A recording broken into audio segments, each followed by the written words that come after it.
अध्याय 4 लाल रंग की आंखें। पादरी बेंजामिन सुरुचिपूर्ण ढंग से बर्बाद डायन के केबिन की ओर बढ़े।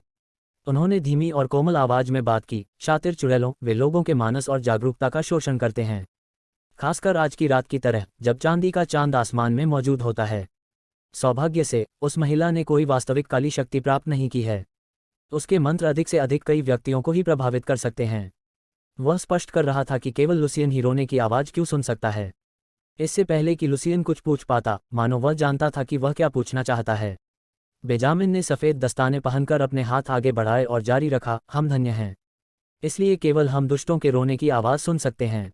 जब बेंजामिन ने यह कहा तो चारों पहरेदारों ने तुरंत अपनी छाती पर क्रॉस खींचना शुरू कर दिया और उसी समय चिल्लाना शुरू कर दिया, केवल सत्य हमेशा के लिए रहता है। बोलते बोलते वे और उत्साहित हो गए। भीड़ भी इबादत करने लगी। केवल सत्य हमेशा के लिए रहता है, यह दिव्यता की शक्ति है। पास्टर बेंजामिन वास्तव में परमेश्वर द्वारा आशीषित हैं। बेंजामिन का चेहरा अब और अधिक गंभीर और गंभीर लग रहा था। उसने धीरे से अपने हाथ खोले और एक अजीब शब्द बोला, पासो। तुरंत सफ़ेद रोशनी की एक चादर ने खंडहरों को ढंक दिया जैसे वह चांद से आ रहा हो। सफ़ेद रोशनी में टूटी हुई दीवार पर एक छोटा लाल रंग का छेद निकला जो इसे लुसियन के स्थान से जोड़ता था। आसपास के लोगों की तरह रहस्यमयी शक्ति ने भी लुसियन को झकझोर दिया, लेकिन भीड़ की तरह भयभीत और सम्मानित होने के बजाय वह देवत्व के लिए तरस गया। बेंजामिन ने हाथ पीछे करके आज्ञा दी, गैरी, वह द्वार है, इसका कोई जाल नहीं है, जाओ और खोलो। गैरी ने अपना सीना फुला लिया जैसे ही उसके चेनमेल के टकराने की आवाज़ आई, हाँ माय लॉर्ड। जैसे ही गैरी उनके पास से गुजरा, लुसियन ने बेंजामिन को धीमी आवाज में शिकायत करते सुना, वे अभिमानी जिज्ञासु कमीनों, मैजिक ट्रैप डिटेक्शन को छोड़कर वे कभी भी सीक्रेट डोर डिटेक्शन के साथ डबल चेकिंग की जहमत नहीं उठाते। वे इतने गैर जिम्मेदार नहीं हो सकते क्योंकि वह एक प्रशिक्षु थी। गैरी ने सहजता से अपनी मजबूत मांसपेशियों से दीवार को तोड़ दिया। दूसरे पहरेदार ने उसकी भारी तलवार निकाली और उसे बुरी तरह काट डाला। दीवार के कोने में एक ब्लैक होल दिखाई दिया। यह एक संकरा छेद था जिससे केवल एक व्यक्ति ही गुजर सकता था। उसमें से एक बदबूदार गंध आ रही थी जिससे लुसियन लगभग उखड़ गया। लुसियन ने कुछ कदम पीछे हटे और उसने देखा कि बेंजामिन अपने दाहिने हाथ से अपनी नाक और मुंह को ढंक रहा था, अपनी भौहों के साथ। गैरी ने बताया, यह सुरंग सीवर की ओर जाती है। बेंजामिन अभी भी भौहें सिकोड़ रहा था। उसके ढके हुए मुंह के नीचे से उसकी दबी आवाज आई, क्या तुम्हें यकीन है? हाँ, हम यहाँ से सीवर देख सकते हैं। गैरी बहुत निश्चित था। लंबे समय से स्थापित और सम्मानित रफाती परिवार के एक सुंदर और महान पादरी के रूप में बेंजामिन बदबूदार गंदे पाइप में जाने के लिए अनिच्छुक थे। उन्होंने अभी तक शुद्धिकरण मंत्र में महारत हासिल नहीं की थी, इसलिए उन्हें रनों और दिव्य उपकरणों पर भरोसा करना चाहिए। लेकिन किसी को नहीं पता था कि डायन के चैम्बर को खोजने में कितना समय लगेगा। हम बस एक जादूगर प्रशिक्षु, एक संत सत्य बैच पर्याप्त होगा। बेंजामिन ने अपनी आंखें लुसियन की ओर मोड़ लीं। उसकी आवाज़ फिर से गंभीर हो गई, लुसियन, तुम एक बार उस शातिर चुड़ैल के पास रहते थे। कुछ बुराई ने आपको दूषित कर दिया होगा, लेकिन भगवान के प्रति आपकी भक्ति ने मुझे छू लिया और आप अपने साथ साथ वहाँ की बुराई को भी शुद्ध करने के अवसर के पात्र हैं।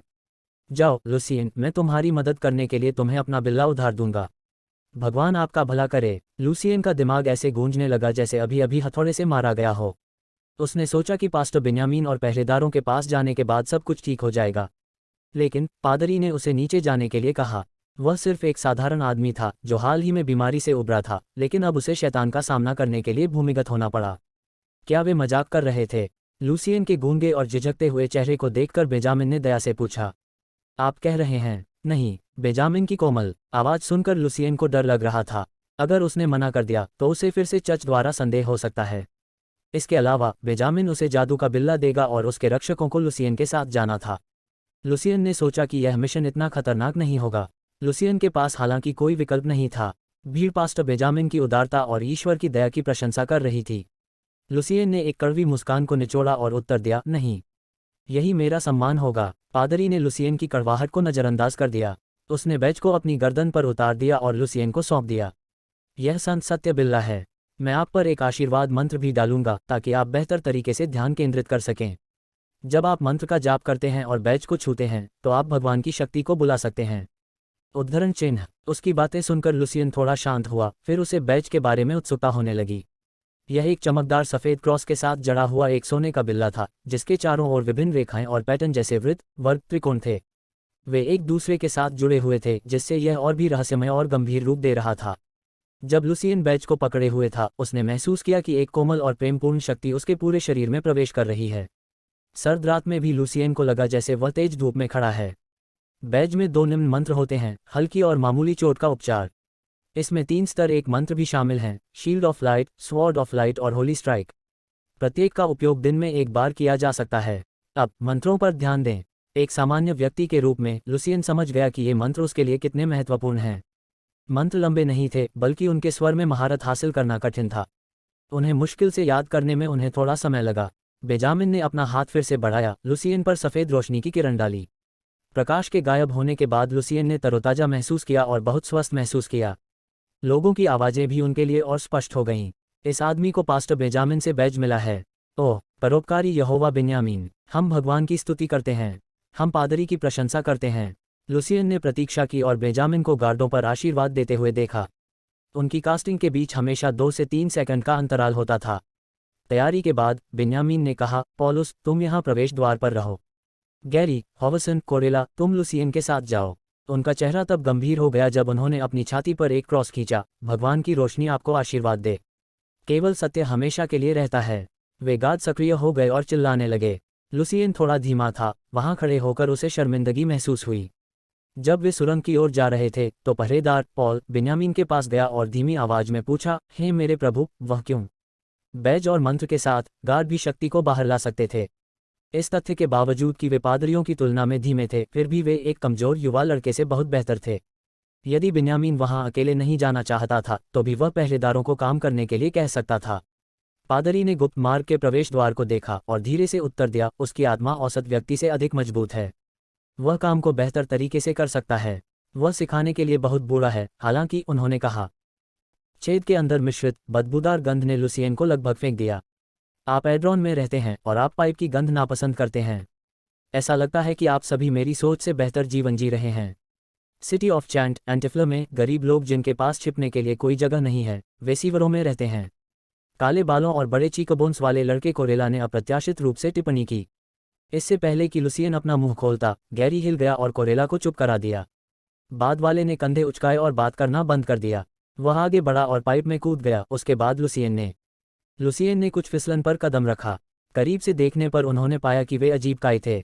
वे हर जगह थे और पूरी जगह को थोड़ा रोशन कर रहे थे। गैरी ने अपनी आवाज़ कम रखी, मैं, हॉवसन और कोरेला उच्च स्तरीय नाइट स्क्वायर हैं। हम आपकी रक्षा करने की पूरी कोशिश करेंगे। जब आप खतरे में हों तो जल्द से जल्द प्रकाश की तलवार को बुलाएं। उन्होंने गोरे रंग की मूंछें पहन रखी थीं। उनकी हर हरकत शांत और आत्मविश्वास से भरी थी। वह 4 गार्डों के स्वीकृत नेता की तरह लग रहा था। गैरी के दाहिने हाथ में तलवार और बाएं हाथ में एक छोटी ढाल थी। उसने अगुवाई की और गहरे अंधेरे में चला गया। दयनीय रोना जोर से और जोर से बढ़ रहा था। इसकी उत्पत्ति चारों ओर से हुई है। आम लोगों के लिए दिशा बताना लगभग नामुमकिन था, लेकिन विशेष प्रशिक्षित गार्ड और धन्य लुसियन आसानी से पता लगा सकते थे कि रोना कहाँ से आ रहा था। जैसा कि कोरेला ने उल्लेख किया है, यहाँ कोई नहीं रह रहा था। कड़वे रोने के अलावा पूरी जगह भयानक रूप से शांत थी। उन्होंने कई कांटे पार किए और एक सामान्य कोने पर रुक गए। गैरी ने उस दीवार की ओर देखा जो पूरी तरह से गहरे हरे रंग की काई से ढकी हुई थी और लुसियन को शांत स्वर में कह रही थी, प्रकाश की तलवार को बुलाओ। भयभीत और उत्साहित, लुसियन ने ब्लेसिंग की मदद से खुद को शांत किया और उसमें गर्म और नर्म शक्ति को महसूस करते हुए अपनी गर्दन पर लटके बैज पर ध्यान केंद्रित करना शुरू कर दिया। उसने अपना बायां हाथ बैज पर रखा और धीरे से उसे रगड़ा और उसी समय वह फुसफुसाया, गिसेरॉन। लुसियन की आत्मा सफ़ेद रोशनी के साथ मिश्रित हो गई और एक चमकदार तलवार में बनने लगी। यह मेरी आवाज़ है। लुसियन हैरान था। उसकी आवाज़ गहरी और कर्कश लग रही थी। लुसियन ने तलवार पकड़ ली। वह शक्ति को महसूस कर सकता था। गैरी के आदेश ने उसे वास्तविकता में वापस खींच लिया, वहां दीवार को खिसकाएं। उसका शरीर थोड़ा कांप उठा। लुसियन को नहीं पता था कि वह किसका सामना करने जा रहा है, शक्तिशाली जादू, बुरी आत्मा, घातक जाल। उसे अंदाजा नहीं था। कोरेला ने उस पर उपहास किया। लुसियन जानता था कि उसके पास और कोई चारा नहीं है। उसने एक गहरी सांस ली, अपने दांतों को जकड़ लिया और अपने मन में जोर से चिल्लाया, मौत कोई बड़ी बात नहीं है। उसने अपनी पूरी ताकत से घिनौनी फिसलन वाली दीवार को गिरा दिया। पत्थर तलवार के आगे मिट्टी के ढेर जैसा था। अंदर भी कुछ अजीब सा कट गया। लुसियन ने महसूस किया कि कुछ टूट रहा है, डार्क गैस लीक हो रही है और तलवार की धार के नीचे गायब हो रही है। दीवार पूरी तरह ढह गई। दीवार के पीछे अनंत गहरा अंधेरा था। अचानक अंधेरे में लाल रंग के 2 अजीब, ठंडे, घिनौने धब्बे उगाए और फिर अधिक से अधिक लाल धब्बे उभरने लगे, घनी बिंदीदार। वे सदृश थे आंखों के जोड़े।